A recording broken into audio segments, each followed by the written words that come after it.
this table first. Folks, while you're finishing up dinner, in order to move the program along, there's a couple of PSAs and thank yous that we'd like to start with. The first is a public service announcement about our organization. This is our 7th induction class of inductees.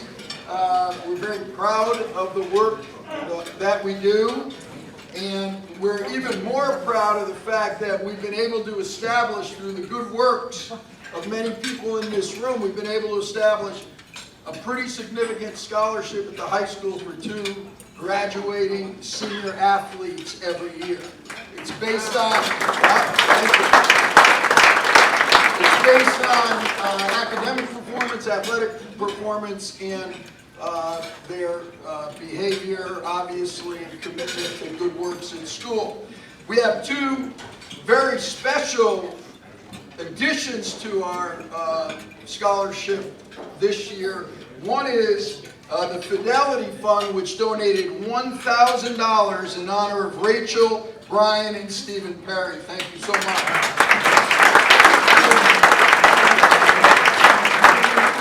And in the back corner of the room over there, our own coach, Ezel, and his beautiful wife, Georgette, another $1,000 to be used as scholarship holders.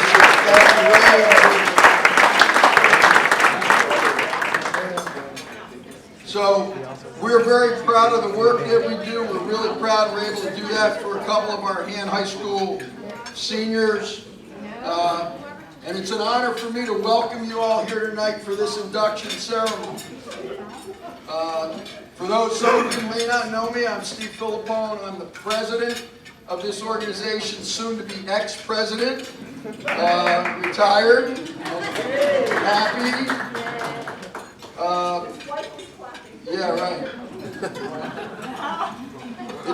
I did the, I've been doing this MC job for a while. Last year I took a hiatus for a year, and my good buddy Larry Ciotti over there filled in admirably, so thank you, Coach, for that. I'll be serving as your MC tonight. Now, I know that all of you want this thing to move quickly because you're eager to get home to watch the Democratic presidential debates.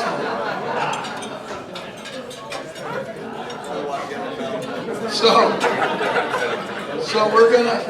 we'll keep it going.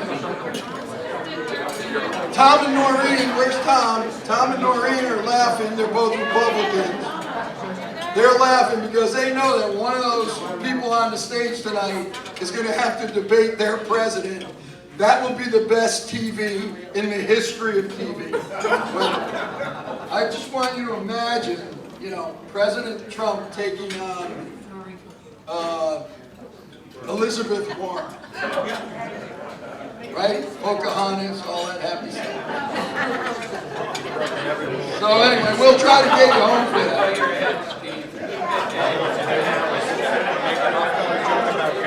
So,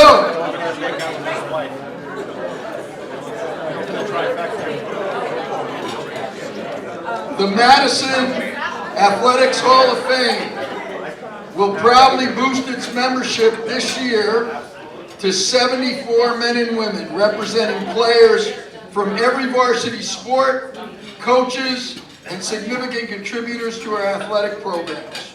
What began as an idea by our athletic director, Craig Semple, who I think is still here. Craig, you still here?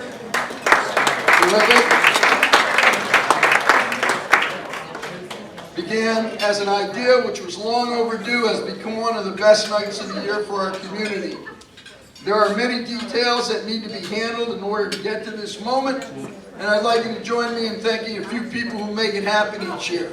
First and foremost, and she's not hiding tonight, she's actually behind the camera, Lena, our executive director. You talk about tireless, she's the bomb.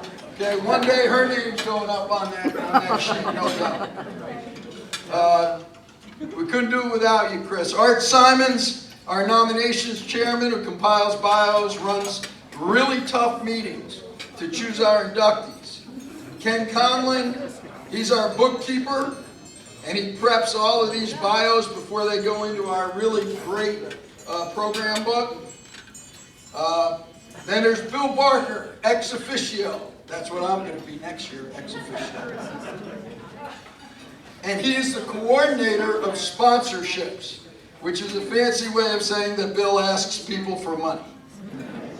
Without his efforts, we would be having this ceremony at Wendy's in Guilford. We'd all be having a cheeseburger and fries. And last but not least, Mr. Lyons here will be running around taking pictures of people. If you don't want your picture on the internet, duck and cover when he gets near you. And we have a new member on board this year, Caitlin Eichler. Caitlin Eichler will be our secretary, and our recording secretary. She's a 2017 inductee herself. So let's thank all the folks that do so much. I've already mentioned the names of two of our most prominent local politicians, but they are two people who have been instrumental through their support of this organization, our community, and most importantly, the young men and women who will one day add their names to this role. Noreen Cucaruta has been a powerful voice in Hartford for Madison. She's represented the 101st District for nearly a decade and is one of a few politicians who actually answers their phone and gets things done. She's here tonight with Dan to celebrate the induction of their son Shane. Thank you so much for all you've done.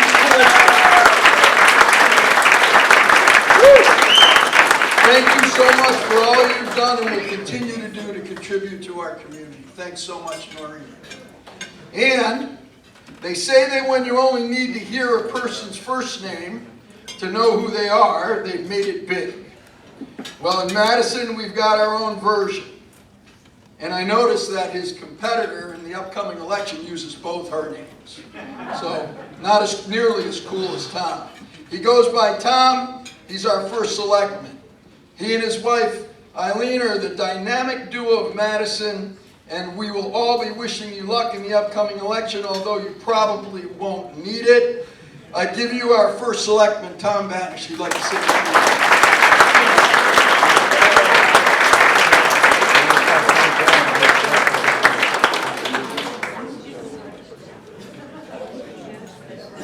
Thanks very much, Steve. Steve gave me the mic because he knows I don't talk very long. I'd just like to say I'm really excited to be here. I was here at the first dinner. I've been here for everyone since. This is a tremendous organization. We're doing great things for our town. It's one of the things that makes our town really special. So thanks everybody for being here tonight. Thank you.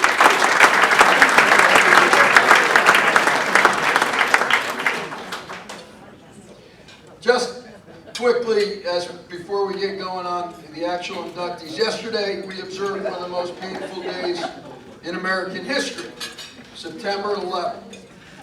The acts of a handful of really sick people changed our lives forever.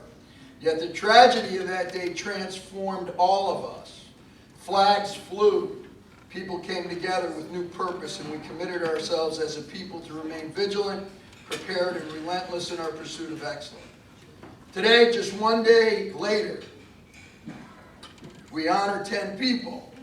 And although they did not have to suffer through the tragedy of something like 9/11, it is through their effort, commitment, and relentless pursuit of excellence that they've inspired all of us and hundreds of athletes in our community to reach higher, work harder, and as Coach Lombardi reminded us, to chase perfection, which is an unreachable goal, with the hope of grasping excellence along the way.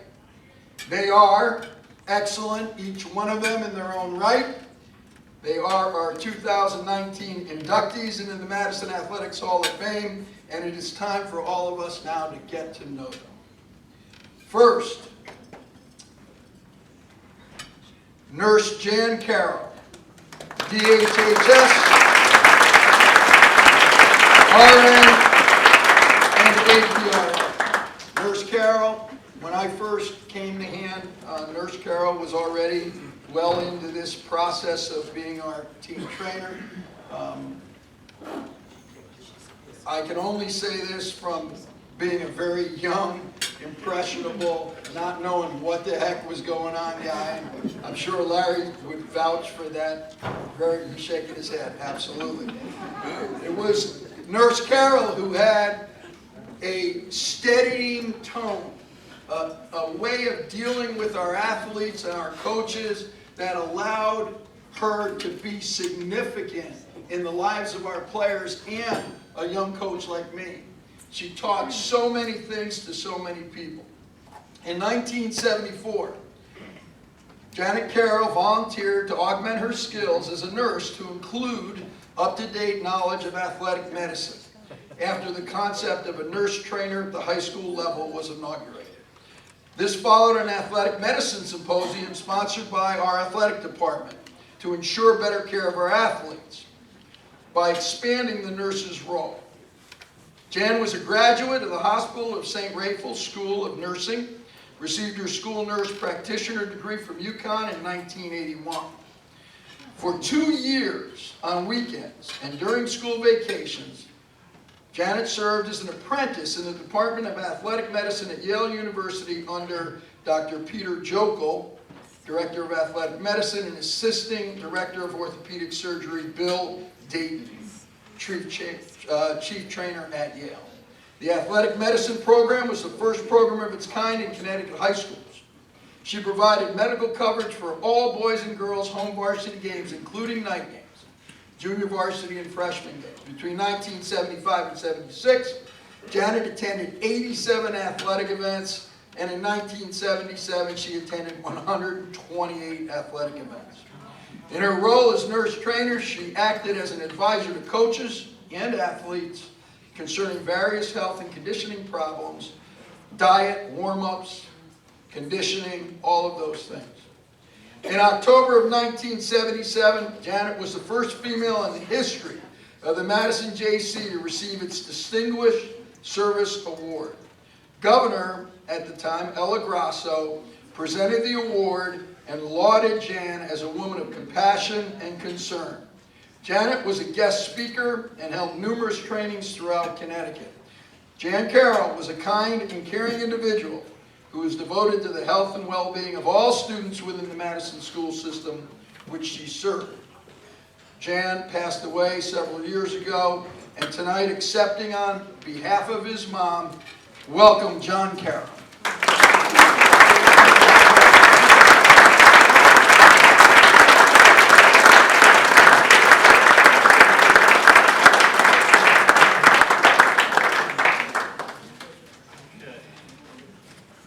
Good evening, everybody. Good evening. Just going to recap what was already read. Thank you. I'm John Carroll. My sisters Beth and Jean are here, along with my brother Bill. This week I learned a new word. There was a text message circulating between the four of us about tonight that someone was going to have to come up and say a few words and accept the award. So before I had a chance to put my 2 cents in, I had the response from my sister Beth that I was voluntold. I was going to come up here and do this tonight. So we're honored and grateful to be here on Jan's behalf. We also would like to thank all of you for coming out tonight to show your love and appreciation for a remarkable woman. We wanted to let you know a little bit more about our mom, Janet Carroll. She was a school nurse at hand for many years and saw a need for to extend the services of that office to include treating student athletes' injuries. She was a graduate of the Hospital of St. Raphael. She graduated as an RN. Later on in her career, she continued her education at UConn to receive her degree as school nurse practitioner in UConn's pilot program, which would later be offered as a graduate degree for nurse practitioners. She then trained with the best in the country, Bill Dayton, and his crew at the Yale Athletic Department of Sports Medicine.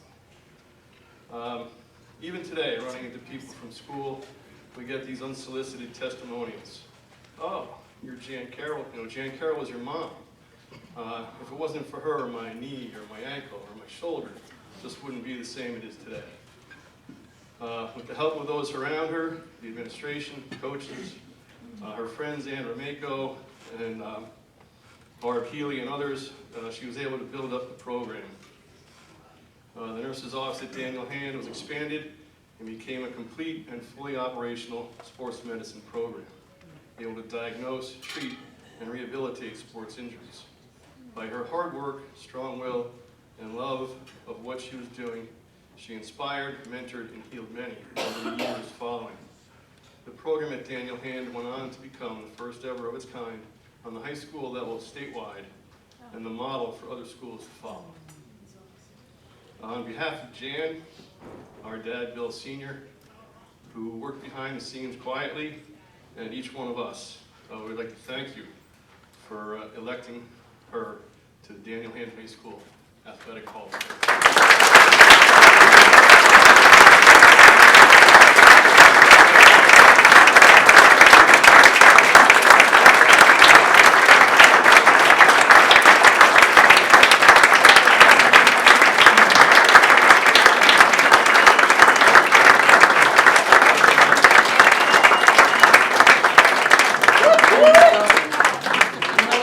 We don't want to let you go.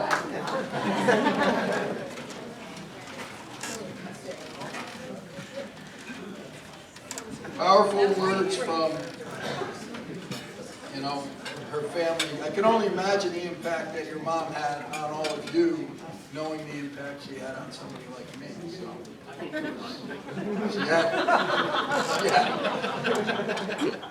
Next. I don't want to skip anybody here. Let's see. Oh, that works. Next, Michael Lawrence Ciotti. Athletic class of 1986. He was a football and baseball player and coach. Mike Ciotti is an 86 graduate of Hand High School, where he earned 3 letters in football, as well as being a letter winner on the wrestling and baseball team. Mike was captain of the baseball team his senior year, held a home run record for 32 years. I was his coach. I taught him how to hit.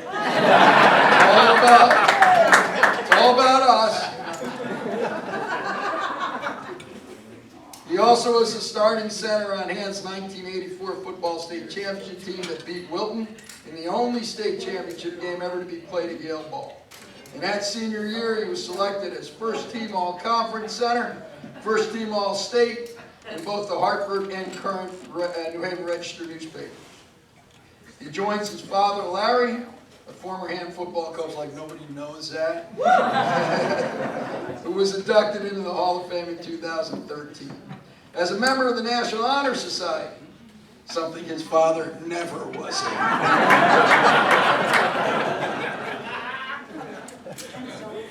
As a member of the National Honor Society and with his football accolades, he was highly recruited by colleges for football: Yale, Brown, Dartmouth, Villanova, and others. Mike decided to continue his academic and athletic career at Yale University, playing for legendary Hall of Fame coach Carmen Kozan. As a 3-year letter winner, Mike started at center in his junior and senior years and played on Yale's 1989 Ivy League championship team. Mike was voted All-Ivy Center in his senior year by the Ivy League coaches and was selected to play in the Epsom Bowl All-Star game in Tokyo, Japan. His All-Star team was coached by none other than Johnny Unitas of the Baltimore Colts. At Yale, Mike received the Robert Gardner Leadership Award, symbolic of his ability to lead his teammates. He coached in the Madison youth football program for 21 years, and he was their president for 4 of those years.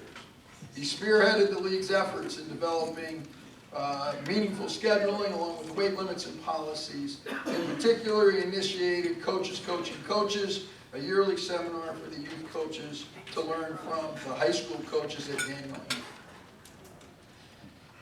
As the 8th grade coach, Mike led the teams to 4 league championships, and then after he was done with that, I was fortunate enough to be blessed to have him beside me for 10 years and then 2 more years as a football coach on the varsity level at Hand High School. He was the offensive and defensive line coach at Hand.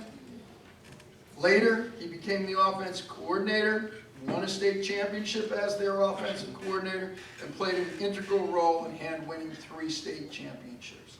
He coached some great players, not the least of which is Jack Driscoll, who is now a starting right tackle for Auburn University, and Steve Sekula, Mike's former offensive line coach, an academic mentor at Hand, said, "Speaking with some of the men that Mike coached and listening to them praise not only his knowledge of football, but how he treated those he coached with equal care and concern, no matter their level of skill." Mike was awarded, no matter their level of skill was something to behold. Mike was awarded the Assistant Coach of the Year by the Connecticut High School Coach Association in 2017. And I'm going to diverge just a bit here just to say a couple things. Mike Ciotti. I have watched him. Well, actually, I've known him since he was a little baby boy. And I think I stole his room the first time I came to Madison. He had to sleep in the hallway because I had nowhere to live. But, you know, the only problem I ever had with Mike, and this speaks to who he is, and that's why I'm going to share it with you, was I wanted to develop X number of players. I'd say, Mike, you develop 5 linemen, a backup at each position. That's what we need to do. And he would battle me constantly on it. Because to Mike, every single kid on the field, everyone, no matter how good they were, no matter how bad they were all equal. Every single one of them. They were equal in his eyes. And each one of them deserved his attention, his love, his coaching, and his respect. And for that, that's what makes you who you are.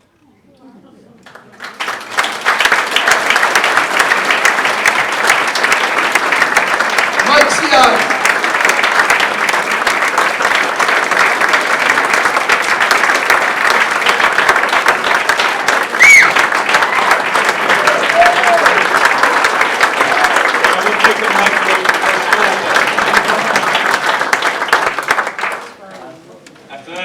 I almost can't wait to hear myself speak. You know, when my dad called me a month or 2 ago, whenever the announcement came out, and he said, "Hey, congrats, you're part of the Madison Athletic Hall of Fame," and I was like, "Oh, that's great." And I'm thinking, and the thought went through my head, like, man, they must be scraping the bottom of the barrel. And then I was like, who else is on the list, Dad? And he goes, "Oh, Shane Cogaruda, the Perry brothers." I'm like, yeah, they're scraping the bottom of the barrel. And then he kept, no offense, then he kept going down the list, and Becky Lutz, and Ryan Nislik, and Jan Carroll, and the rest of them. And I knew I was in some really good company. So congrats to my fellow inductees. Quick story on Jan Carroll. When I was at high school, and obviously she was the nurse, I had the last 2 periods of school free for some reason, good scheduling. And I would go to the nurse's office, and she would put me on the cot in the back corner. I would sleep for 2 straight periods. And then when I was done napping, I would get up and I would watch her tape ankles. And I learned how to tape ankles, and I'm still a pretty good ankle taper to this day. She was one of the sweetest people ever, I swear. Now, she was also one of the toughest SOBs out there as well. In spring football in spring football, it would always be hazy, hot, and humid, and she would always go out with one of these like barometric swirly things and test the, is that what it's, sling cyclometer, test the air quality. Red day! We would always hope it was red. Nurse Carol, is it a red day? Is a red day means helmets only. And she would look at her, she would do the computation, and she goes, "It's close to a red day, but it's a yellow, full equipment." Come on, Nurse Carol. But in all seriousness, I'm humbled to be associated with all these people in this class, and to be a part of the Madison Athletic Hall of Fame and the many years of all the inductees. And you know, what's really cool in my mind about Madison Athletic Hall of Fame, and Tom Banish mentioned it real quick, you know, it brings together many generations, I guess, of Madison folks. We've got some longtime Madison families. The Kokarudas have been here forever. The Ciatis have been here forever. The Kabowers have been here forever. And some of these guys, part of that whole table over there, has been here forever. And it's really kind of cool that, you know what, I grew up idolizing some of the people in this room. I played with some of the people in this room. I played for a lot of the coaches in this room. And I've even coached people in this room. So it's really kind of cool how it brings the whole community together. And again, I'm really proud to be a part of it. And then lastly, you know, you can't, you know, get where you are in life without, you know, without the people who support you, the unconditional love, the unconditional support, and just the loyalty of the people close to you. And obviously that's that whole table right there. My sisters, my parents, my Hall of Fame parents, my sisters, my wife Lisa, and my two beautiful daughters who are here, Gina and Allie, tonight. Thank you guys for putting up with me for a long time.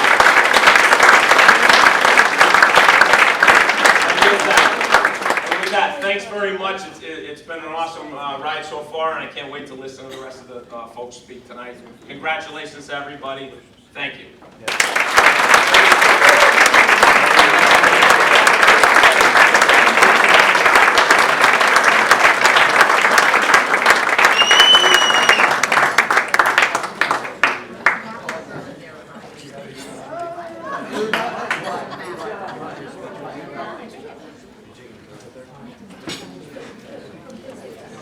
Folks, we're going to move along. Before we do, I want to take one moment to recognize a very special man who's with us tonight. Any of you know he's an inductee into our Hall of Fame. He's been struggling mightily against illnesses, and he's winning the battle. And if you are not following Frank Barron on Facebook, I'm telling you now, if you are not following Frank Barron on Facebook, ask him if you can be a friend. Because what Frank puts out almost on a daily basis is among the most inspiring, thought-provoking, battle-tested, real-life stuff that I've ever had the good fortune of being able to read. We are so proud of you, Frank. We love you. God bless you. Keep up the fight, brother.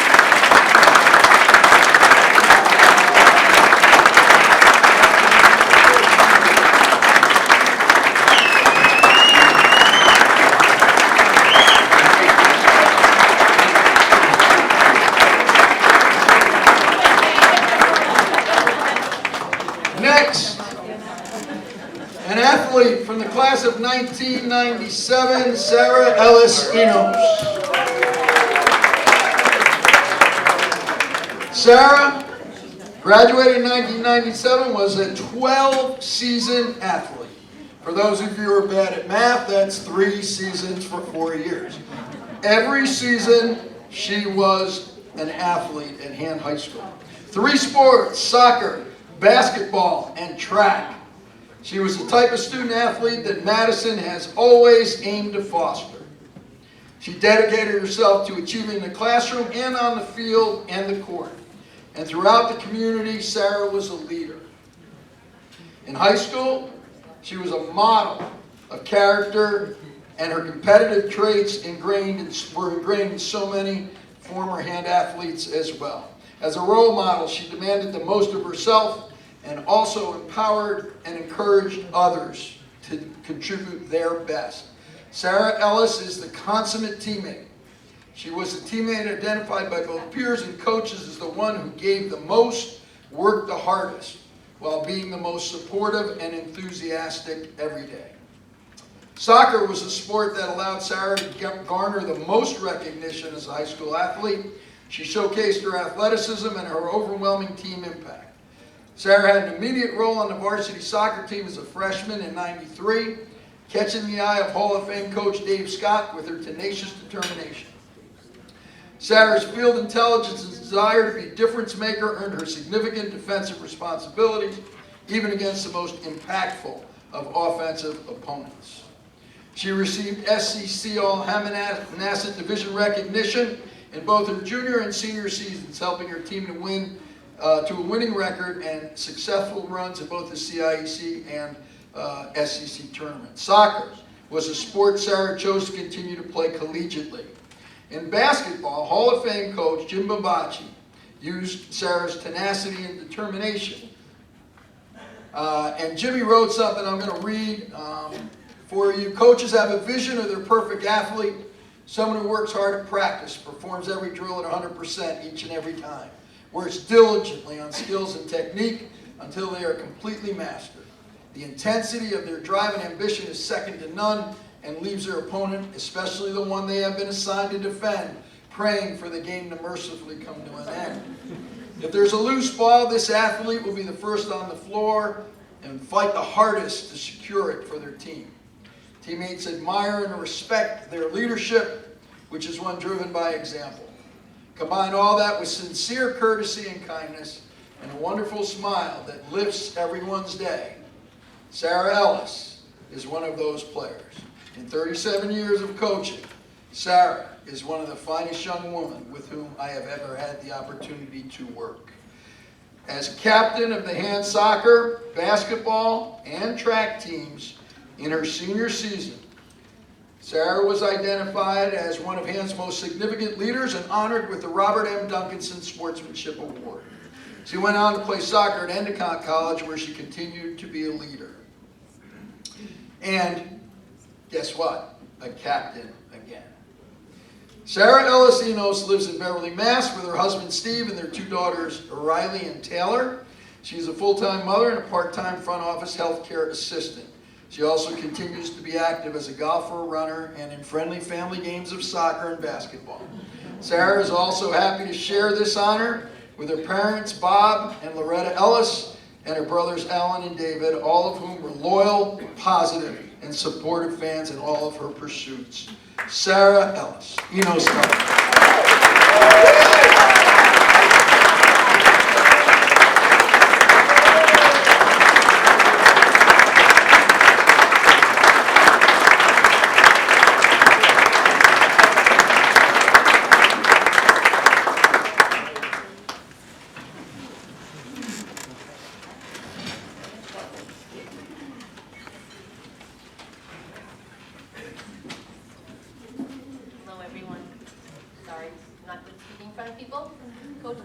Thank you. I appreciate those kind words. Well, true. Well, thank you very, very much. I'd like to thank my favorite coach, my favorite coach and biggest fan, my father, over there.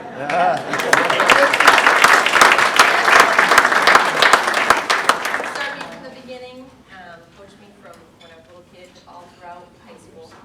And I thank my brothers back there for encouraging me to start when I was younger and to continue to play with me when I was growing up, because anything they did, I wanted to do better.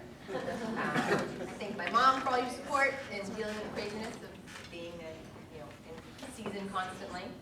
And my husband and my aunt, thank you very much for being here tonight. Appreciate it. And everyone on the committee, thank you so much for accepting my induction nomination. I really feel honored to be here tonight amongst everybody. I have a lot of coaches to thank, obviously. I've got, let's see, soccer. There's some few who are not with us any longer, but Coach Scott, JT, my dad, Pod, basketball, Coach Bombassi for those kind words, Coach Lecky, my dad again, he coached me in soccer and basketball, Coach Kent, Christine Baker, track with Coach Ciotti, Coach Roberti, and Coach Gary, especially Coach Gary. He was my distance coach. So I have my teammates to thank. Without them, I wouldn't be here because I certainly was not the best player on the field. I tried my best and contributed to the team. And I think playing together, we were very successful. And we have definitely some cherished memories that I tell my kids all the time, all about. And that's something that I love to now watch them play since they're athletes. We also have some teachers that definitely were a big support for me throughout high school. Miss Rose over there, I appreciate you letting me play basketball with the boys and running the mile when it really counted. That I'm grateful for, thank you. Let's see, I can tell you, Mr. Holleran wrote me a very nice poem. I don't know if any of you remember pumpkingrams when we were in high school. I will quote the pumpkingram I received. Roses are red, violets are blue, you can't shoot hoops, and your soccer stinks too. I literally still have this.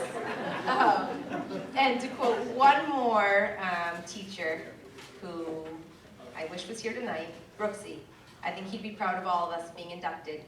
Go Tigers.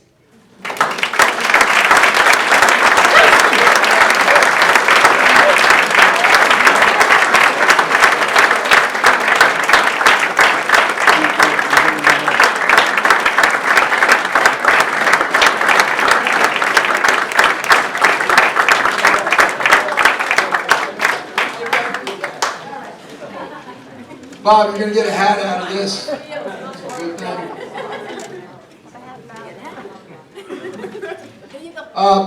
Close as I will come. Just throwing stuff in. If we've got lots of inductees in the room, if just for 1 second all the inductees would stand, former inductees, and be honored by the crowd, I'd appreciate that. Hall of Fame inductees.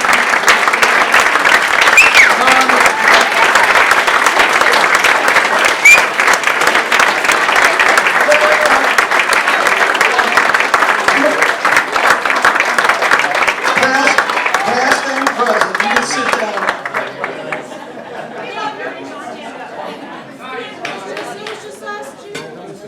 All right, next.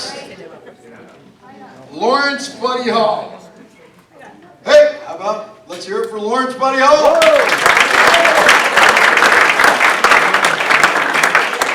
Lawrence was a star athlete in both baseball and basketball at Daniel Hanna. He's a 4-year varsity starter in baseball as a pitcher, first baseman, and third baseman. He pitched a perfect game against Morgan his sophomore year with only 1 ball going out of the infield. He struck out 13 that day. He hit cleanup his junior year and hit a grand slam versus Hal Ray while pitching 3 innings of 1-hit relief. Captain his senior year, he led the team to a 2nd place finish in the Shoreline Conference. In addition, he was a key player in turning around the basketball program at hand. Buddy was a 4-year varsity player in basketball. He played sparingly his freshman year and scored a total of 20 points. He was a varsity starter the next 3 years. As a sophomore, he averaged 13 per game, improved to 15.8 his junior year, and led the team to their first winning season in several years, 9-8. He averaged 20.1 points per game his senior season and came within 3 points of the DHHS regular season scoring record of 404 points, while leading the team to a 19-3 record. He was the leading scorer in the Shoreline Conference that year. He was named All-Shoreline in both his junior and senior seasons, while being selected to the 2nd team All-State roster, along with teammate Steve Bacon. Buddy played freshman basketball at the University of Miami before switching to golf in the spring. Smart man. He played golf all 4 years and turned professional after graduation. He soon became a PGA golf professional and went on a career as a golf pro in New Jersey. Buddy married his University of Miami sweetheart Kathleen. They have 2 children and 4 grandchildren, all of them girls. Their daughter Kristen is a teacher with twin girls. Buddy's protege is his 34-year-old son Tyler, who is married with 2 daughters and is also a PGA professional like his dad. Welcome, Buddy Hall.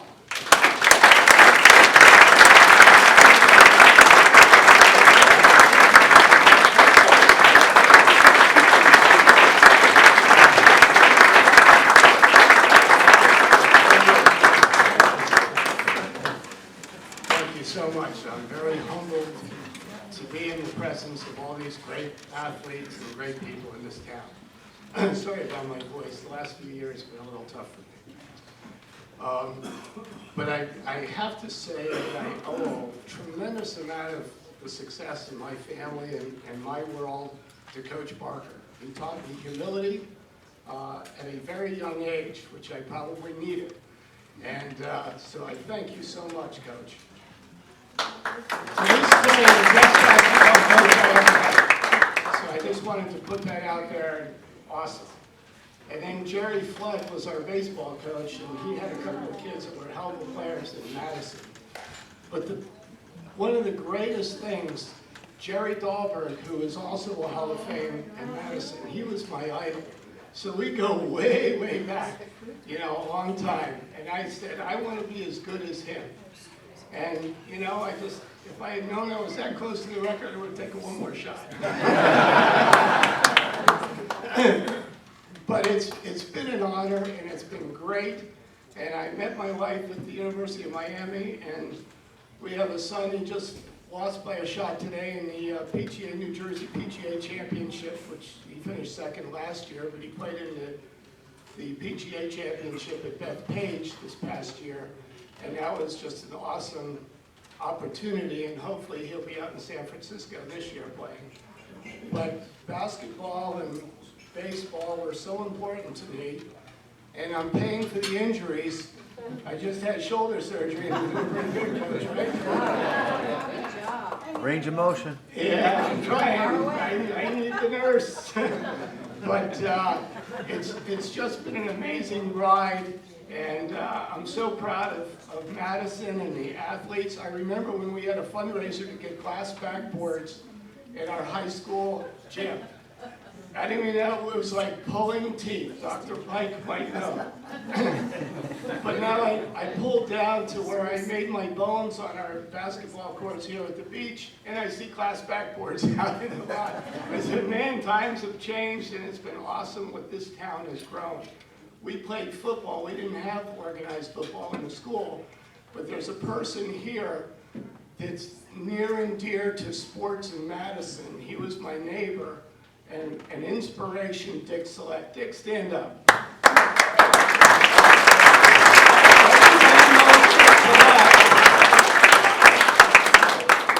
Everybody nearly has hit him with their car because he's been running these roads for years.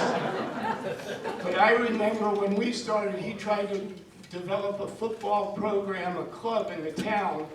And one of my all-time childhood friends, Tommy Lemley, Tom's struggling a little bit, but Tommy was so part of Madison, and he had apple trees, and I swear that's why I could throw strikes. Because we had apple fights, we'd steal apples there. So Tom, thank you so much.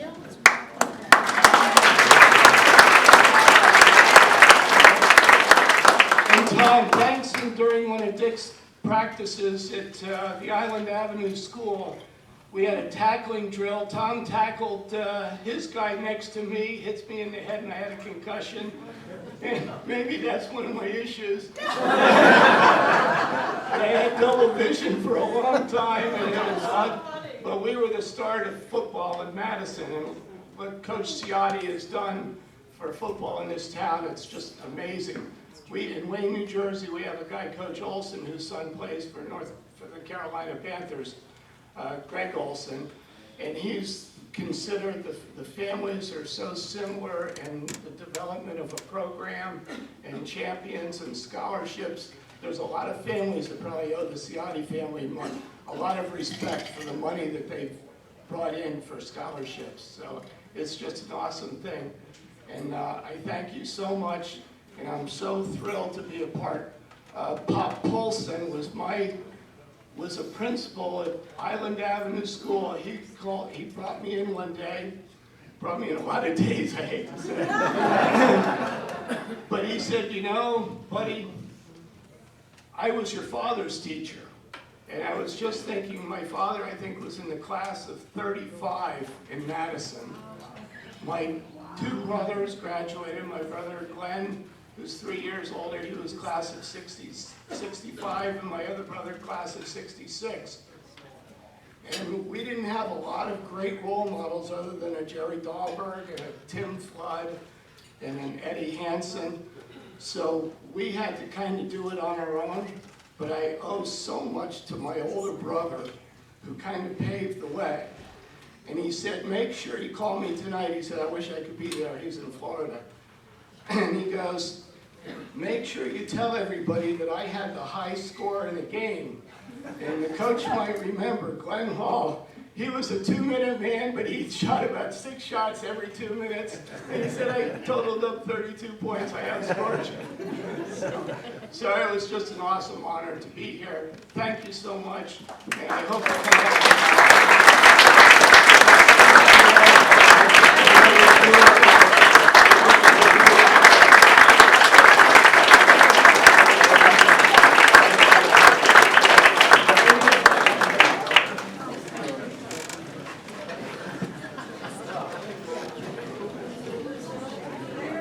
Thank you, buddy.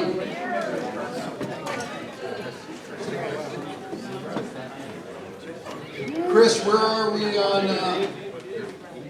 One more and then we'll do coffee break. One more and then we're going to do a coffee break, okay? All right, so Shane Cucaruda, athlete, class of 1991, lacrosse. Shane Cucaruda.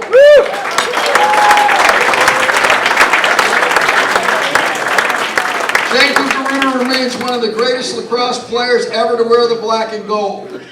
His ability, phenomenal skill, and lacrosse IQ allowed him to become a starter and 2-time MVP. He was the starter on the varsity team for 3 years because of his ability to use both hands to pass and shoot. He's a great feeder and goal scorer and was coached by USA Lacrosse Hall of Fame coach Jeff Gall.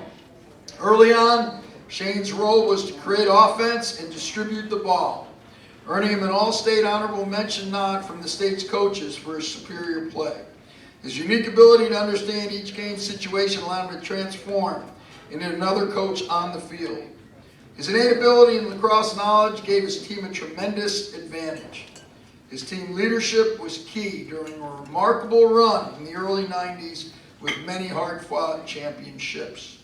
During his senior year in 91, Shane and teammates devastated opponents with a juggernaut offense and lockdown defense, resulting in a 16-4 record.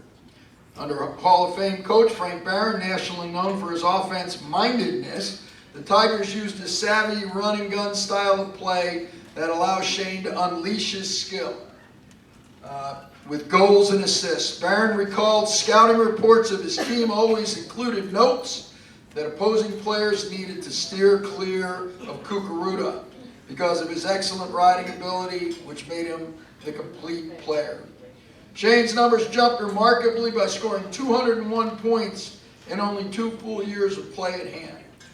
His contributions were key for the team's success as Northern Division champions. They advanced to the state final game, losing to eventual state champion Wilton. He was first team All-North Division and All-State attackman and was named the Tiger MVP for a second time, the only Tiger lacrosse player with MVPs for 2 consecutive years. Barron said, I think what made Shane a great player was that he just had a unique ability to play smart all the time. Most coaches have to constantly remind players who play attack, choke up on the stick around the crease, give the goalie a dip and dunk, head and shoulders, or the stick. I only had to tell Shane once how to execute plays. He just got it, was so coachable, and I attribute that not only to Shane, but also his parents, who had a great role in shaping him into the type of leader and student athlete who coaches and teams can depend upon to lead by word and deed. He just had such a terrific high IQ. He was like an extra coach on the field. He remains that gem, added Coach Barron. Shane is the Eversource Director of Innovation and Customer Application, while also maintaining a presence as the co-owner of Madison CrossFit in town. He continues to work for children with autism as he and Sharon are founders of Jacob's Team Foundation, a great philanthropic foundation that provides a vehicle for athletes to raise money for autism. Shane's expertise has allowed him to coach girls lacrosse for 14 years and lead as president of the Madison Youth Lacrosse League for 4 years, where he was helped and led as board member as well. Shane continues to move forward with dedication and great pride for his family, his work, For his commitment to community service in Madison and beyond, his loving family stands with him. Wife Sharon, his children Riley, Jacob, and Carly, and much love and support also from Mom Noreen, Dad Dan, and Brother Brett and family. I give you Shane Kukaruka.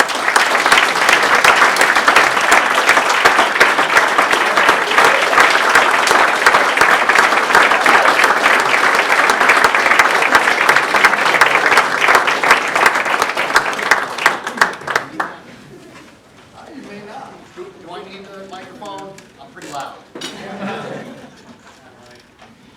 So I want to start by thanking the board of directors and the executive committee and all the volunteers for the Madison Athletic Hall of Fame. I know a lot goes into planning today, planning tonight, so thank you. Thank you very much. To Coach Barron for not only nominating me, and as Coach Philippone mentioned, his Facebook post, you could tell in his write-up, thank you very much. Thank you for having faith in me that I deserve to be up here, even if it is the bottom of the barrel. To my parents, thank you for all the support. Obviously, none of us would be here without that support, for driving us around to all those games. My mom standing on the sideline with her megaphone telling me I wasn't running fast enough.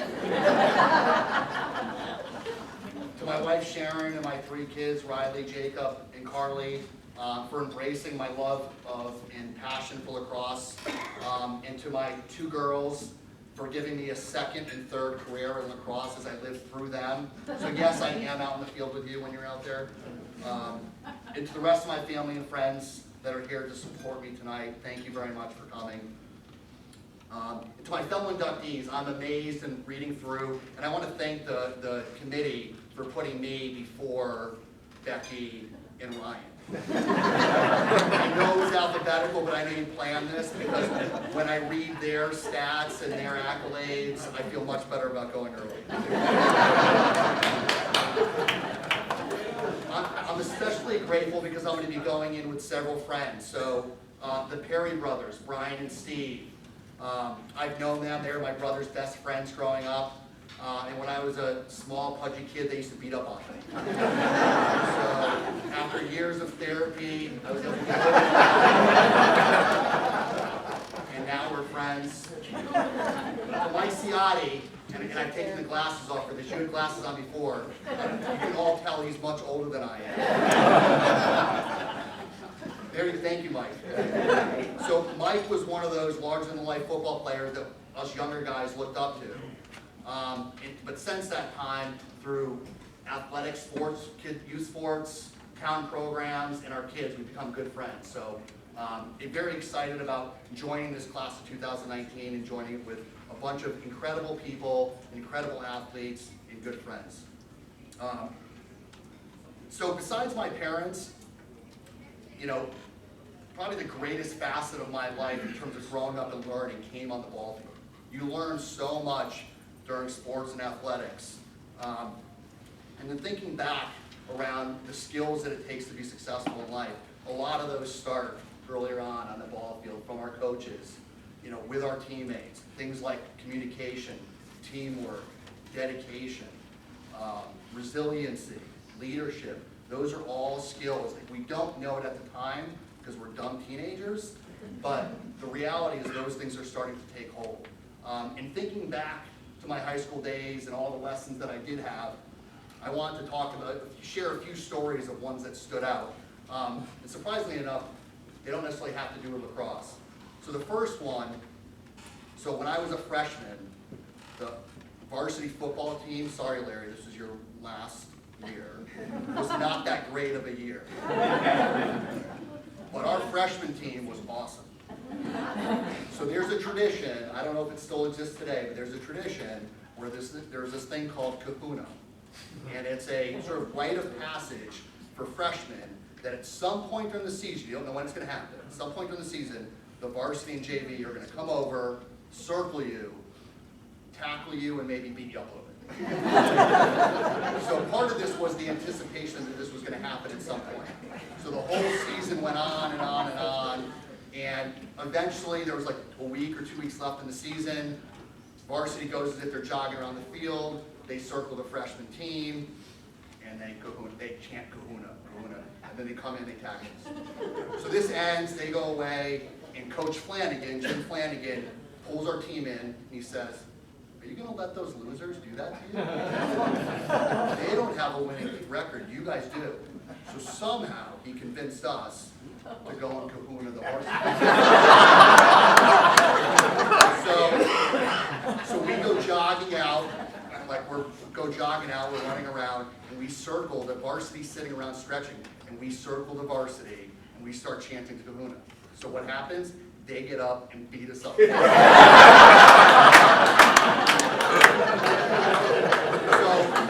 we come over, all beat up, back to Coach Flanagan, and he goes, "That was dumb." So the lesson is, don't take advice from somebody that doesn't have a stake in the game. The next one, so I want to use this opportunity actually as a confession as well. The next one actually has to do with Coach Philip.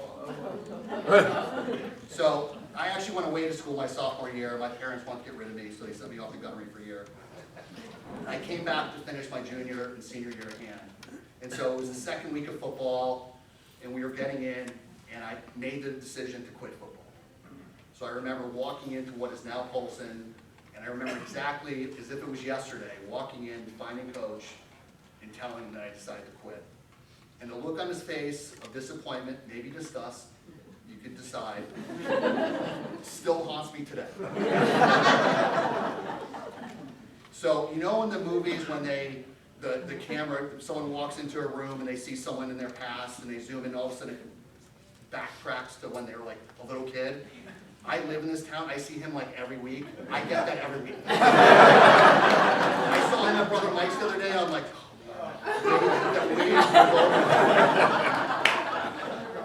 but the important thing that came out of that was, it taught me, once you start something, you gotta finish it. And I've kept that through me. So one of the other interesting things about that was, they went on to win the state championship that year. And that was Coach Phil's first state championship as the head coach. I still maintain it has nothing to do with the fact that I quit. We've been better with you. Lacrosse has given me a lot in life. Some of my best friends are from my teammates from lacrosse, my high school teammates, my college teammates. It's a sport that I've been able to enjoy and embrace with my family. I have two daughters that both play. I've had the pleasure of coaching, as Coach Phil mentioned, of coaching so many young girls in Madison, the sport that I love, the sport that I'm passionate about. And I'm just honored to be up here, to be a part of the class of 2019. Again, I want to thank Coach Barron, not only for nominating me, but also for all of your work, everything you've done for the sport of lacrosse in Madison, for our community. I hope everyone has had a chance to go down and see the Rock is now dedicated down at Strong Field for both Coach Barron and Pat McCahill. But thank you very much, and thank you very much for this tremendous honor.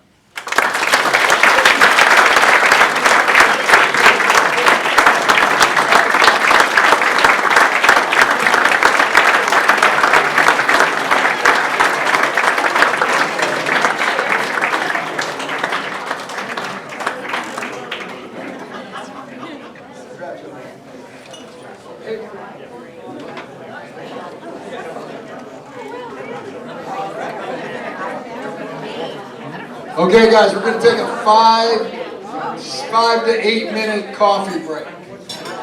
Coffee's in the other room. Coffee and dessert. Coffee's in the other room. Okay, we'll take a 5-minute coffee break. Clock's running. Slowly but surely, we're getting there.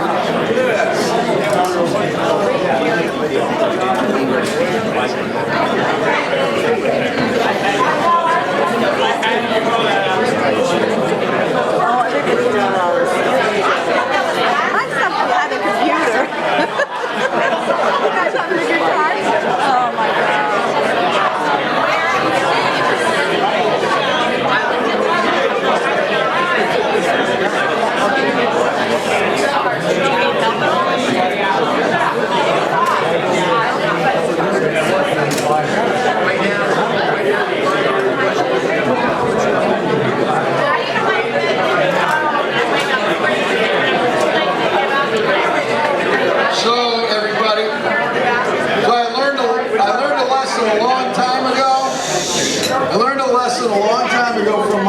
there, Coach Ciotti. You never let the boys go home between double sessions. Because you lose them and they never quite come back. Well, we're not going to let that happen tonight. We're not going to let it happen because we've still got 5 of the finest examples of what it is to be a Madison athlete, a Hall of Famer. We still got 5 of them on that list. And I give this speech every year. Every single one of us is here. Just because your name happens to have a letter that's at the end of the alphabet shouldn't mean... And then another one. Right. Another one. Should never mean that all of a sudden, because you're in the first 5, you had a room full of people who were thankful and who were gracious. And then all of a sudden, because you're the last person, you got your parents, a couple of friends, and me. You know, that can't be that way. So let's all hang in there. We'll keep it moving. And we're going to get going again right now. And I can't think of a more appropriate or a better example of what it is to be a hand tiger than this next young lady. I would say this about her: when I watched Becky play in any sport, the one thing I always knew was this. I knew that Becky could compete with the guys if she had to. And she would be competitive. There was an intensity, a physicality, an athleticism that was just incredible to behold and watch, and she used every bit of what God gave her, every opportunity she got. Becky Hall Lutz is one of the most prolific female, Becky Lutz Hall, but it's written Becky Hall Lutz. So whoever wrote this, I didn't prove it, I apologize. Becky Lutz Hall is one of the most prolific female lacrosse players in the history of hand. A 2007 graduate, she was a 3-year starter and a 3-year letter winner. Becky was selected as Hands MVP and received the Athletic Director's Award in her senior year. She was selected All-Conference First Team, New Haven Register All-Area Team in 2006 and 7. She played for Hall of Fame coach Pat McCahill. In addition, Becky was selected to the Connecticut All-State First Team in 06 and 07. She also had the distinction of honorable mention High School All-American in 07. A 3-sport athlete, she was an outstanding field hockey player for Sue Leckie and a captain of her basketball team for another Hall of Famer, Jim Babowski.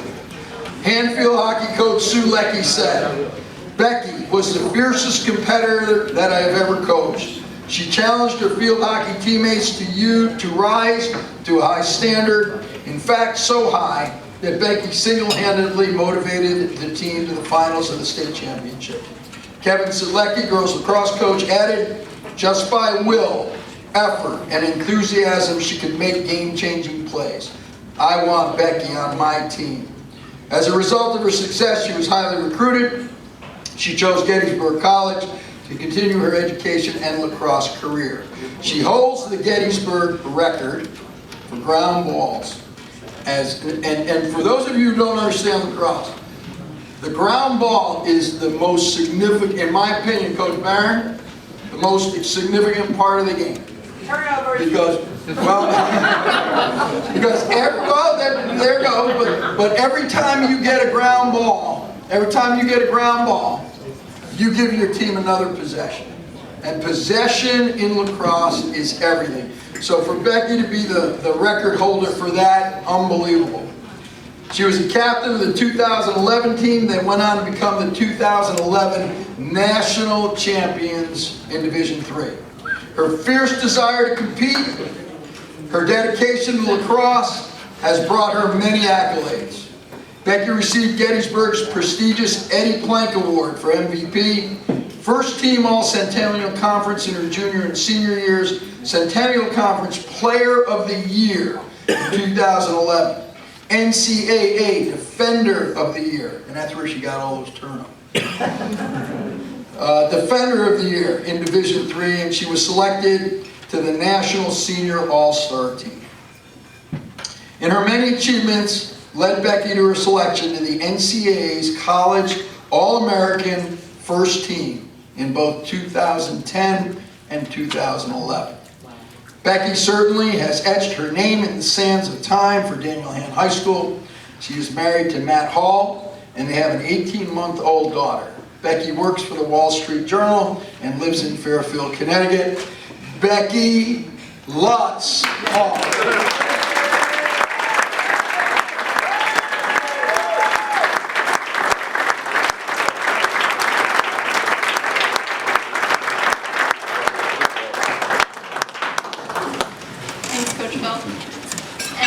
Thanks, Larry Scotty, for writing that up. Really nice boost to my ego. I'm incredibly honored to have been selected for the Daniel Hand, or the Madison Athletic Hall of Fame.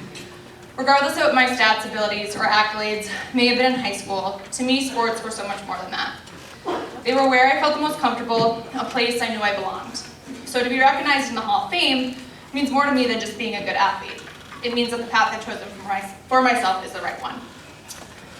I was lucky to go on to play lacrosse at Gettysburg College, but none of that would have ever happened to me if it wasn't for my involvement in Hand's athletic programs. I played soccer my freshman year. But unlike basketball and lacrosse, I wasn't as comfortable in the sport and decided this summer before sophomore year that I was gonna not play soccer anymore. I remember telling my dad this, and he said, okay, it's fine, but you're not gonna not do anything, so you have to get a job. I then decided to play field hockey. My freshman year at Gettysburg, my teammates and coaches talked about how preseason would be the most hardcore training that we freshmen had ever dealt with. But it quickly became clear to me that they had never experienced a field hockey preseason at hand. Coach Lecky prepared me for a different level of play. She instilled hard work in her team. We were tough and tense, and we wanted to win it all, and we believed we could because she wouldn't let us think anything less. Basketball was my day one sport. It was the only thing that I played in high school that I also played in my adolescence and was properly coached on from a young age. Thanks, Dad. The high school team was a group of girls that I loved. We may not have been the closest friends when we were out of season, but in those winter months, we were inseparable. It showed me the bond that teammates should have, a different kind of connection that just friendship can't match, and a trust like no other. Lacrosse is where I had the greatest opportunity. I love the sport, and it wasn't until I was a junior in high school that I realized I'd be able to do this in college. It's where I felt the most confident and where I had the skill to deliver on that confidence. Our team was so talented, and Coach McCahill was our biggest fan. I'm so thankful for Daniel Hand Sports. I'm thankful to my coaches and athletic director, Craig Semple. Aside from his support, I feel like he dealt with plenty of backlash in my more heated moments, whether it was being kicked out of a basketball scrimmage or using an expletive towards a ref. I loved being a Hand Tiger, and I love being able to still watch the football games regularly since my younger brother Jesse is a senior on the team. Going to those games is like being transported back in time. I'm a 17-year-old kid again, because that Tiger pride and spirit has not changed. And because I look over and my mom's still wearing that fur coat.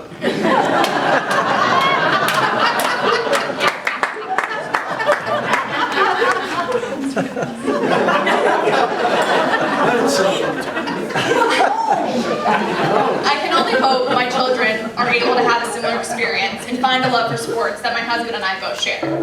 And if they don't, I'll just tell them they have to get a job. Thank you again for this tremendous honor.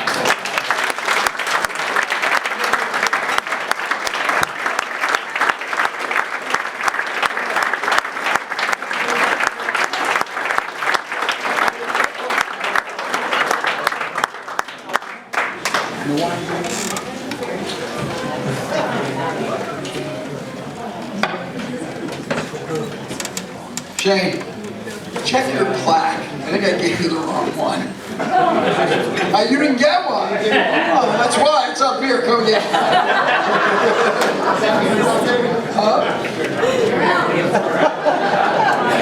It's all one big joke. Want the picture? No, we got the picture. I held the plaque. He walked away. I said it was disappointment, not disgust. And that made him feel that way again.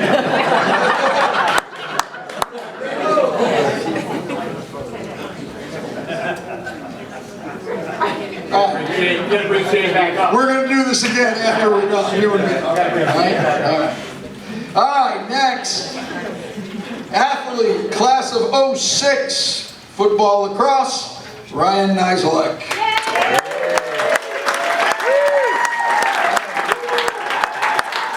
In 2006, Daniel Hand graduated one of the most successful groups of male athletes in their history.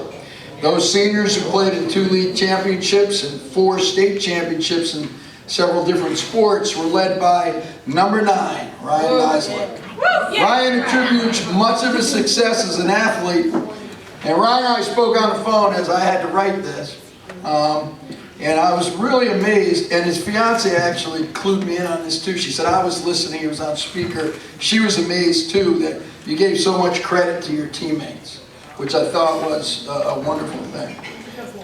I don't know why she was amazed that you would give credit to your teammates. You might want to think about that over the next couple months.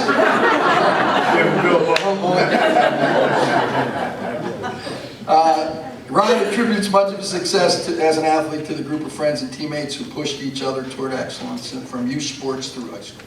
His greatest memory as a youth athlete came when teams led by tonight's inductee Mike Ciotti, longtime coach Jay Pascaloni, met for a shot at the 8th grade youth football championship in '01. For the first and likely last time, 2 teams from the same town met on the football field for a championship. Ryan's team won that day and went on to win it all. It sent the word out that over the next few years, the Tigers would be a group of athletes to be dealt with. The next year, Ryan and his friends entered hand and his career as a 2-sport standout began. In the spring, Ryan started as a freshman for the Tiger lacrosse team and helped lay the groundwork for a 4-year run that would culminate in a state championship appearance in '06. 3 All-SEC selections, 2 All-State selections, and a selection to the USA Lacrosse All-American team in his senior year. In the summer of his junior year, he was chosen to attend the Blue Chip Camp, an elite camp in Maryland. It featured the top 100 players in the country. Then in the same summer of that year, he was chosen to play in the inaugural Under Armour All-America game, featuring the top 44 players in the United States. All of that, yet football was the sport that he was most passionate about. In week 3 of his sophomore year, Ryan was forced to convert himself from a linebacker to free safety due to an injury. Ryan quickly picked off a pass against a very good West Haven team and returned it for an 87-yard touchdown. For the next 34 games, the number 9 standing in the middle of the field would be a great comfort to me. He was an evil demon, and this is me saying this. He was an evil demon to opposing offenses. Ryan played with an intensity that was beyond description, and everyone on the field feared him. His own teammates understood that he would set the standard for effort, courage, and a whistle-to-whistle relentlessness that characterized our defense for the next 3 years. With a little help from his friends, Ryan helped hand to one of its best runs in history. The Tigers were 33-3 while Ryan was a starter, winning 3 league and state titles during his time as a starter. Hand received the Kelly Award in '04, signifying them as the #1 team in Connecticut.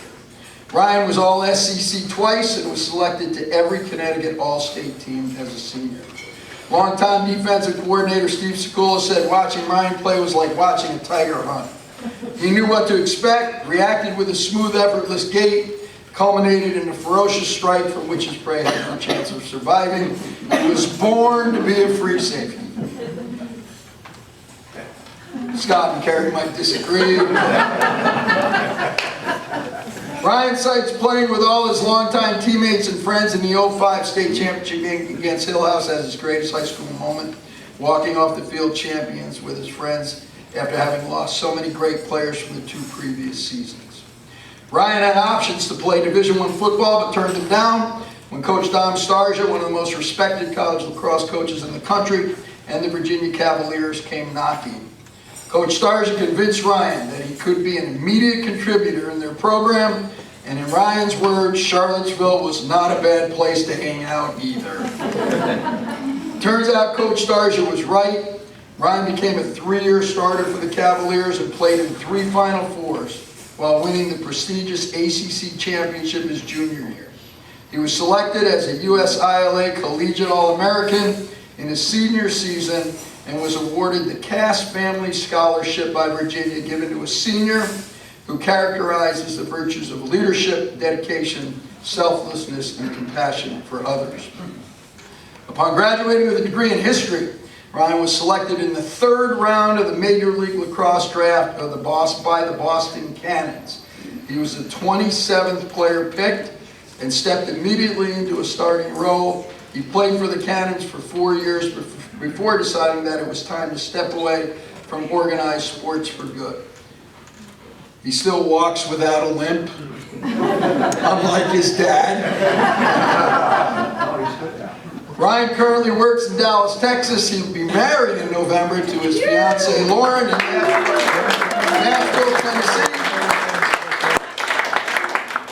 He, his mom and dad, Scott and Carrie, and his sister Kelly look forward to watching little brother Kevin help the Tigers to yet another three-peat in 2019. The boy I love, Ryan Nisler.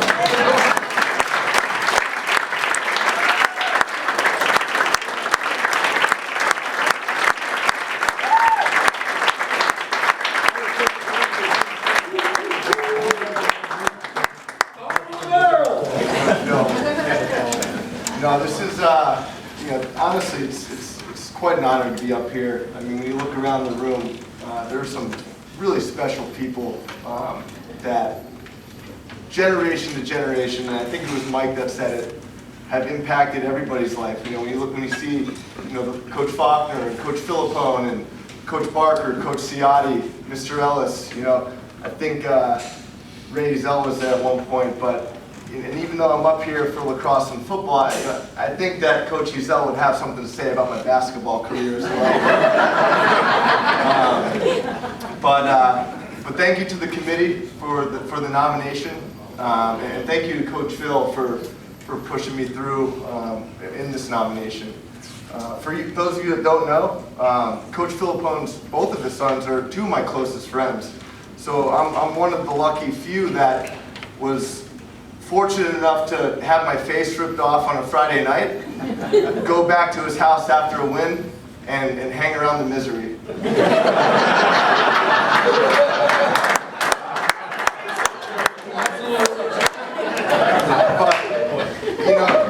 a lot of people come up to me and ask me and talk to me about, what's in the water in Madison, and it's not the water, it's the people.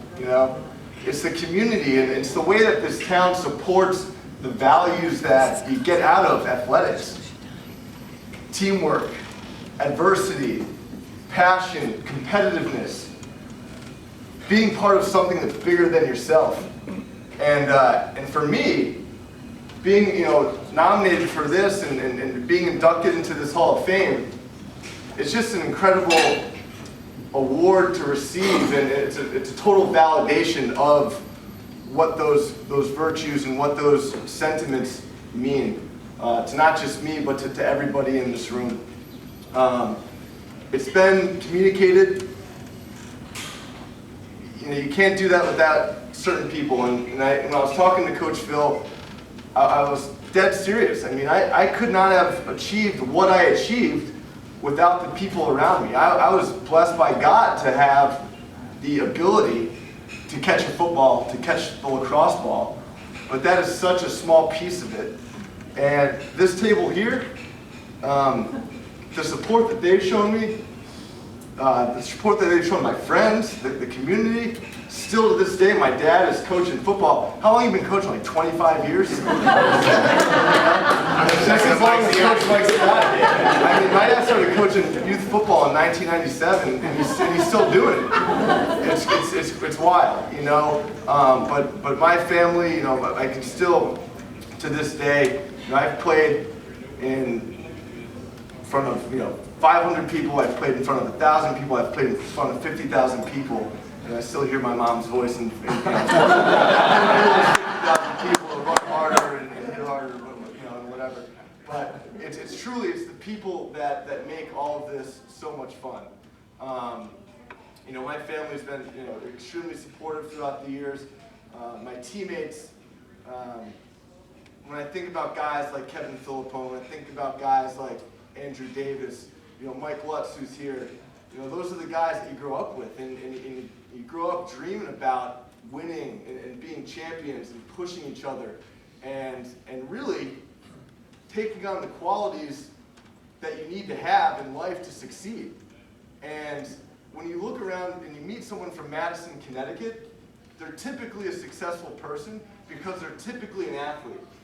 And they take those virtues and they take those core values that you get out of athletics, that you get from being around people day in and day out that really care about competition and about the things that sports give you, and you take that on for the rest of your life.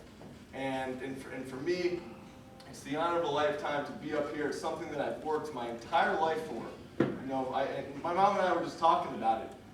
5th grade, Coach Kent, you know, say I believe, you know, what do you want to do on a Friday night? You know, you want to run under the lights on a Friday, like, of course, that's exactly what you want to do from when you're 10 years old to, you know, to when you're 18, and then you take that and then you bring it to the next, you know, the next stage of your life, and you pass those values and you take those passions and you take, you know, those, like, you know, those things that you learn, and you pass them off to people around you, and you make the people around you better. So when you come across someone from Madison, you know that they're from Madison because of the type of person that they are, the type of character that they are, and you know, to be inducted into this group, to be part of this group, like I said, it's the honor of a lifetime. Thank you so much for this honor, and thank you for letting me just be a part of this historical town, and being a part of, you know, just another person in line that kind of writes the history of what this town's all about, and that's winning and that's succeeding. So appreciate it. Thank you very much.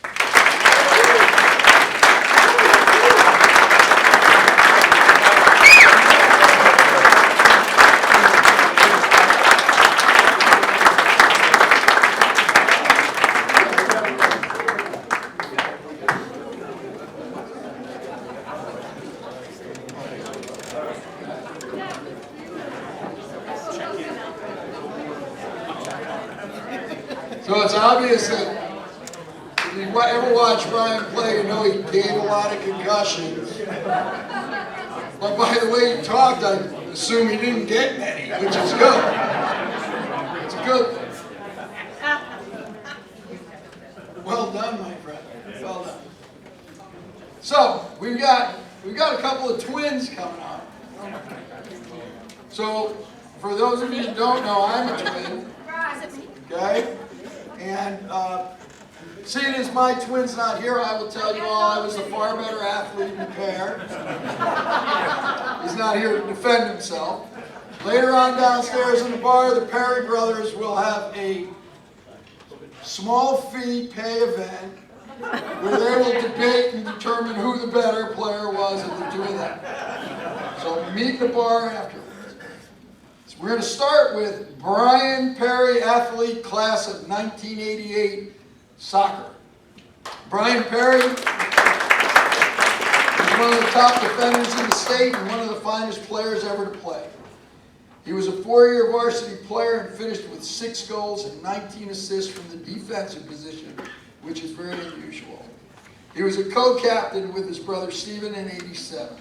Awards include First Team All-Shoreline, First Team All-State, we have a Register, All-Area First Team, and a Connecticut Soccer Coaches Senior Bowl selection. He was voted Daniel Hand Team MVP and outstanding defensive player.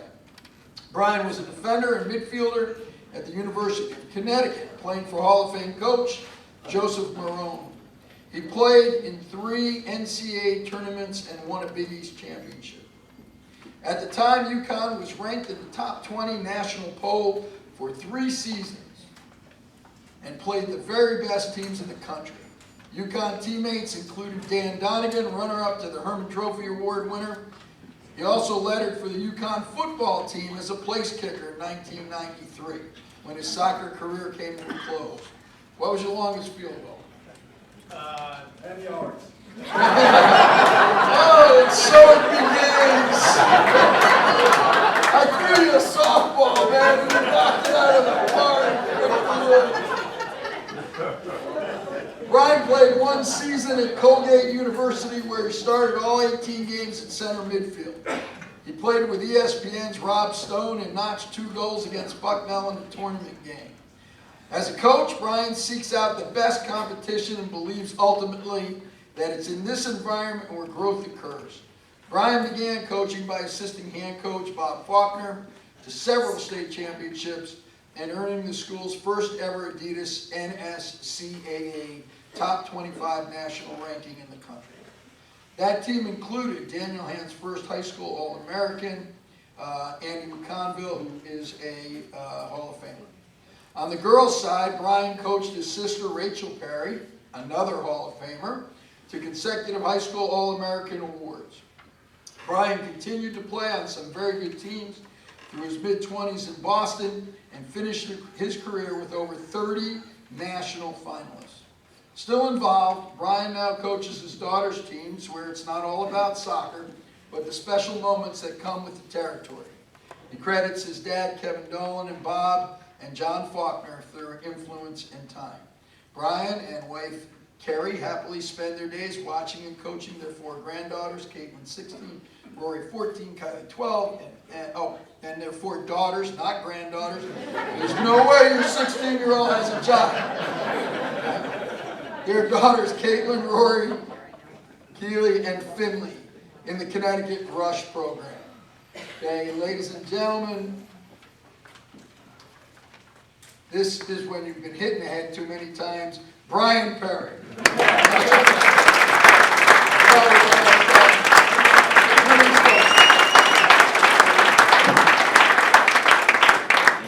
And now, we're going to do Stephen, because the twins have agreed that only one of them will speak.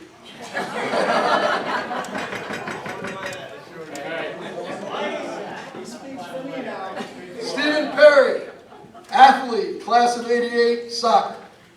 I got a feeling this is going to be really similar to the last one I just read.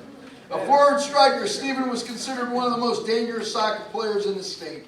A 4-year varsity starter, he was the #1 ranked player in the league and voted the conference MVP. He was a 2-time Hartford Current All-State player. He finished his career with 29 goals and 25 assists, including a game-winning goal in the first ever win over Guilford. See the way I say that? Guilford. From the class of 1988. He was co-captain in his senior season with his brother Brian. He was a 2-time All-Shoreline Conference player and was first-team All-State. He was also a first-team New Haven Register All-Area player and was selected for the Connecticut Soccer Coaches Senior Bowl. He topped things off being named league MVP with the #1 ranking in the league. He received Daniel Hand's Outstanding Offensive Player Award. Unfortunately, Stephen's college soccer career was cut short. He started as a freshman at the University of Connecticut and then suffered a career-ending injury in his first game against Seton Hall. He broke his ankle in a thrilling UConn overtime win. The injury prevented him from playing competitive soccer again. Coach Marone said it was a devastating loss for us. Stephen was such a promising player with unlimited potential. Parry Brothers Hall of Fame soccer coach Bob Faulkner said Brian and Stephen put Daniel Hand soccer on the map. There was no better player in the state than Stephen and Brian. They were simply the very best that played the game and inspired a generation of youth players to play soccer.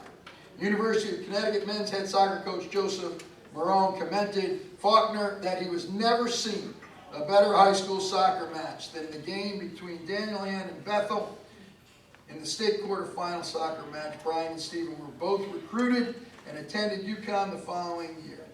The Perry boys set the bar for all players at Daniel Hand to reach. They were amazing players who could do it all. They were part of the first team ever to defeat Guilford, a powerhouse in boys soccer. It was Brian who sent a ball to his brother Stephen, who hit a rocket past Guilford goalkeeper. No one realize how much time we're spending on this Guilford thing.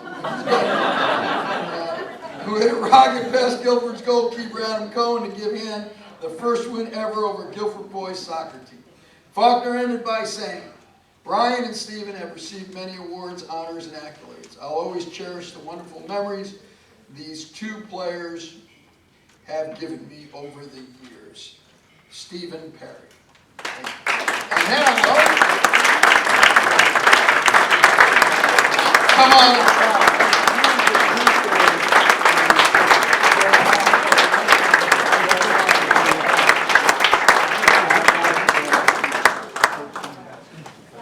Couple things. That's the first time that this is the first time I'll ever speak for Stephen.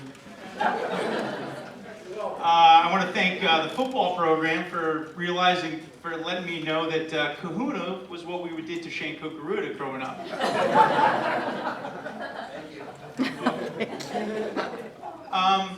This is it's bittersweet. It's my sister's not here. She's the best player in the house. Stephen was the second, and I'm the third best player in the house. So this is not a bad place to be. In the Hall of Fame as the third best player in my house. I'd like to thank the Faulkners, John and Bob. I mean, you know, whether it was taping an ankle, picking us up, getting to the field, doing whatever we needed to do, you both changed the culture for soccer in this town. And it was a hard town to change the culture in. When the football team won on our field, they came out and they said, all right, we're ready to play. You guys go play over there. But you did a remarkable job. I could not be here. My brother could not be here if it wasn't for you both. Appreciate it. You created opportunity.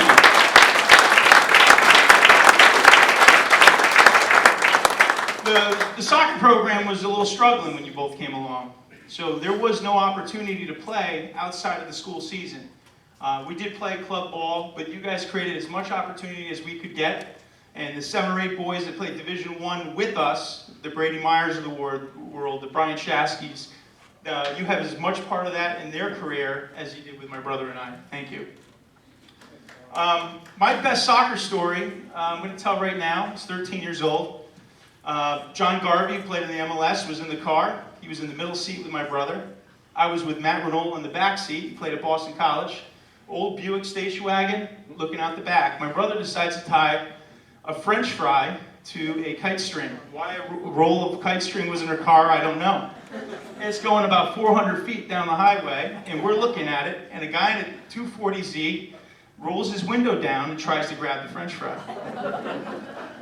Needless to say, the downdraft happened, and the Datsun was rolling up the string in the car, and they couldn't get it out of the window fast enough. And then at that point, the kite string spool, time stopped, and it stuck in the window, and then blew the window out of the car. My father thought a bomb went off, and swerved across 3 lanes of highway, pulled over to the side of the road, and said things that I'm not going to repeat here. But those were the kind of activities that happened when we played soccer. The soccer was the easy part. It was surviving off the soccer field that was the hard part. No, all kidding aside, it was a remarkable history of playing with guys that loved to play the game. We were probably the only soccer team that shoveled the field so we could play. No joke. It's round 1, state tournament, round 1, we shoveled the field to play Stonington. I think we were the only team in the state that played that day. So, 18 players shoveling a full soccer field, that's a workout in itself. The next day we went out and beat Stonington. So those are the kind of memories I have. My father, it's nice to see you looking with 2 eyes, because most of my life you had the big video camera on with the backpack. And it's remarkable that you took as much film as you did. If anybody is here remembers, I mean, he just saw Rich Perry in town with the camera. Thankfully, my sister, who's 11 years younger than us, technology changed, so you didn't have to have a hernia carrying the camera around. Seriously, I wish my sister was here. She was phenomenal. She was a great player, just a tremendous player, and it was nice to see all the work that we put into it. She made it look easy. She was just a tremendous player. I'd like to thank the Kokarudas for putting up with us growing up. Mr. and Mrs. Kokaruda, you guys are a special place in my heart. Appreciate all the stuff that you tolerated along the lines of the car window. Appreciate it. We had, at the Kokaruda house, we had a sheetrock spackler on speed dial. We had some really good moments. We won a lot of games. We played a lot of soccer. I think we changed the culture. I think, Kevin Dolan, I wish he was here tonight. Kevin Dolan's, he put a ton of time in. He used to drive over with his ladders on his car, and we'd have to stop every 15 feet to put the ladders back up. But he used to play at the Madison Racket Club. We got kicked out of every racket court. We play soccer in there. They told us you can't play soccer in there. We went out and bought a Nerf ball. They told us we couldn't play there. We went down. Mrs. Schonk used to kick us off the field hockey field. Anywhere in the town of Madison, we couldn't play in the green. We couldn't, it was remarkable. There was no place to play soccer in the town of Madison. If you had a football helmet on, you could play anywhere you want.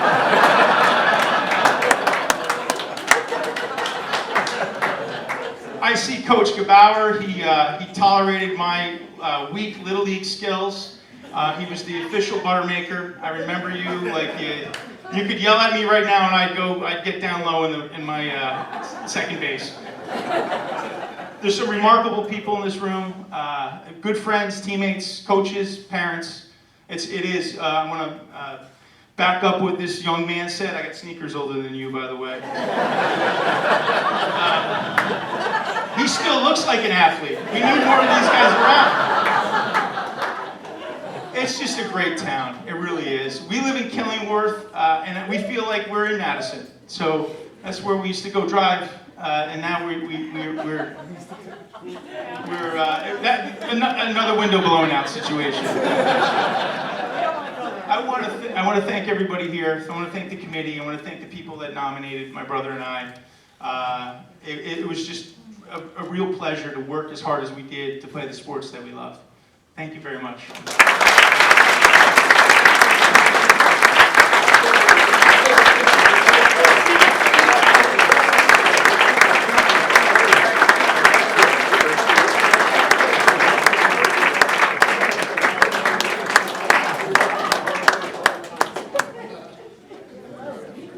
A rose between two thorns. Way better than him.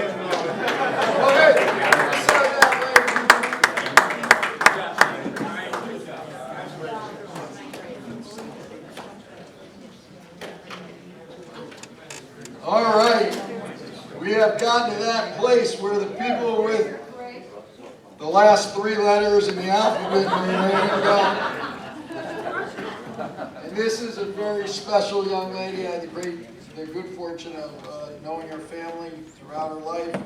Watched her as a young person growing up, and just a terrific lady. So we'll begin. Blythe Wygonic Parasol. Athlete, class of 1997, swimming. A 1997 graduate, Blythe was one of the best swimmers in Daniel Hand history and set a variety of records while at hand, including one still standing. She embodies the true scholar athlete. Blythe swam on a regular basis while growing up and arrived at Hand prepared to face the rigors of practice. She set records in the breaststroke but could compete in any event. As a freshman, she was the first member of the Hand swim team to win states in an individual event and was selected Hand Swimmer of the Year. She was all-conference, having registered all-area and all-state in each of her 4 years at Hand. She was a member of all 3 relay teams that set new records at Hand. The medley relay record stood for many years, and her individual breaststroke record, 107.4, has remained for the last 21 years.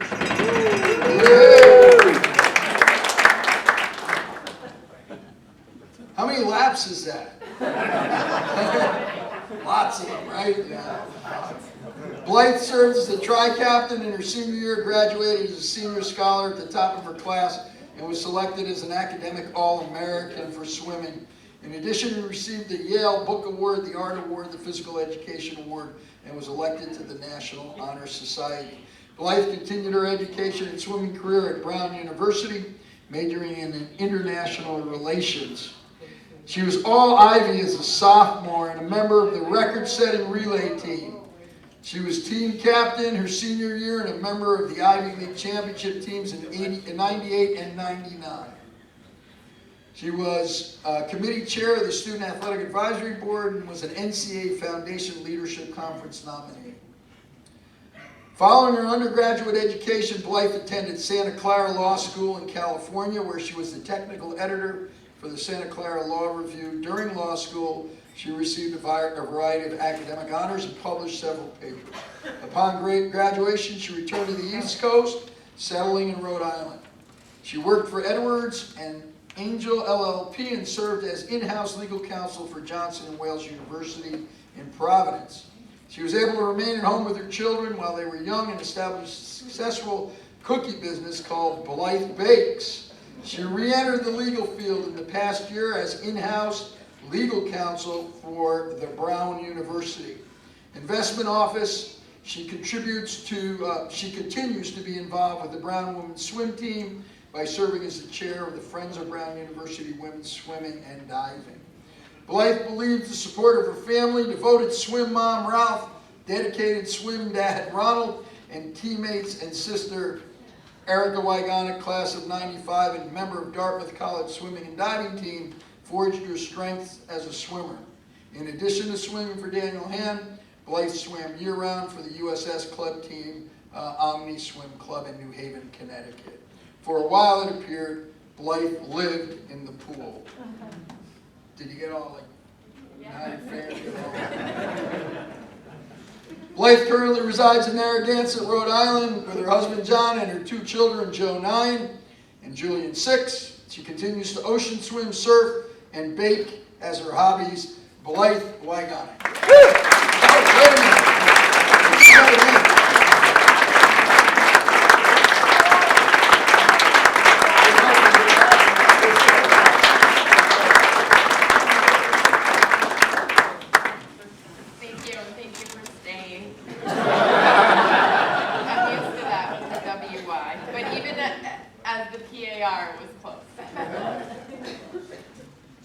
So I started swimming in the early 1980s when a colleague gave my mother advice to get her children into sports to keep them out of trouble.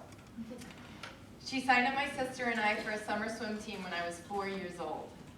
Despite crying at the start of my first race, after the starter's pistol went off because of the loud noise, swimming quickly took hold of me and I fell in love with it. I enjoyed practices and meets and loved being part of a team. Now, swimming in New England is not popular or glamorous, most likely on account of cold pools and wearing a small bathing suit in the dead of winter. Swim meets are long and pool decks are very hot, and nobody comes to spectate, except your loving parents. So the draw to the sport for me was swimming itself, the feeling of weightlessness and power together. Imagine the skinny, unassuming little girl standing on top of the block, but then diving into the water and feeling like the fastest, most powerful person in the world. I quickly learned that if I showed up on time and prepared, listened to my coaches, and always put forth my best effort, the faster I swam. It was simple and very empowering. In fact, as a little girl, I was known to put my cap and goggles on in the car to make sure that I was never late and always prepared. The sport also draws other like-minded and sometimes quirky athletes. I found myself surrounded by self-determined and hard-working teammates with the odd ability to remain steadfast and positive after hours of laps in the pool. I treasure these friendships and all the memories that came from them, like singing opera style to top 40 hits during long kick sets, making up very ridiculous team nicknames, the heartbreak of making my first nationals cut while my best friend in the lane next to me missed by 1/100th of a second. Bagels, lots of bagels. Silly cheers inspired by Saturday Night Live skits, rides to the pool at Wesleyan, listening to car talk after Saturday morning practice with my carpool, and of course, what to find every Daniel Hand swimmer during my era, our pre-meet lip syncs to Meatloaf's Paradise by the Dashboard Lights. Now, I've taken some inspiration from Jimmy Fallon and prepared a few thank you notes that I would like to share on this occasion. But they're not fun either.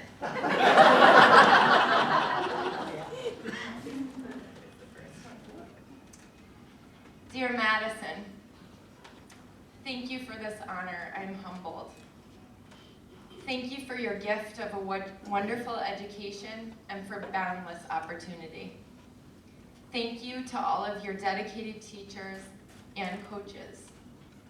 I'm so very fortunate to call you my hometown. Sincerely, Blythe. He does like this. Next one. Dear swimming, thank you for teaching me to put my best foot forward, to support my friends and those around me, to set goals and achieve them, to work hard and be humble, and to accept defeat but also learn from it. You have made learning to surf and catching waves so much easier. Thank you for making me a strong and confident woman. I'm eternally grateful for all of the doors you opened for me and continue to open. Always, Blythe. So the next one is, dear little girl with her cap and goggles on in the car. Thank you. Thank you for being prepared and being early. I've taken your example with me all of these years, and it has served me so far well in life. Thank you for being yourself, always. I'm so grateful to remember you now as a wife and mother, and I'm so proud of you.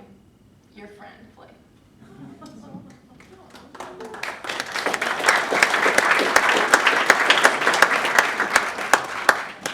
My last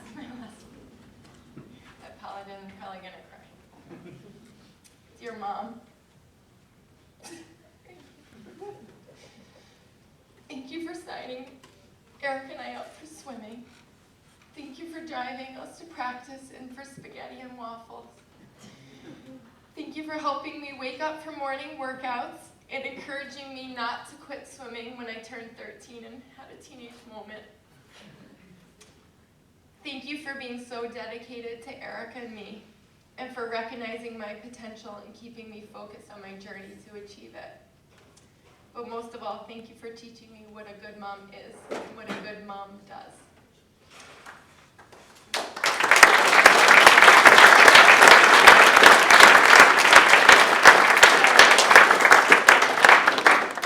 Thank you so much to the Hall of Fame and for this honor, and very huge congratulations to all of my fellow honorees. Thank you to my teachers, coaches, teammates, and classmates, and to my mother and father, and my whole family and friends that came out. This honor truly means a lot to me.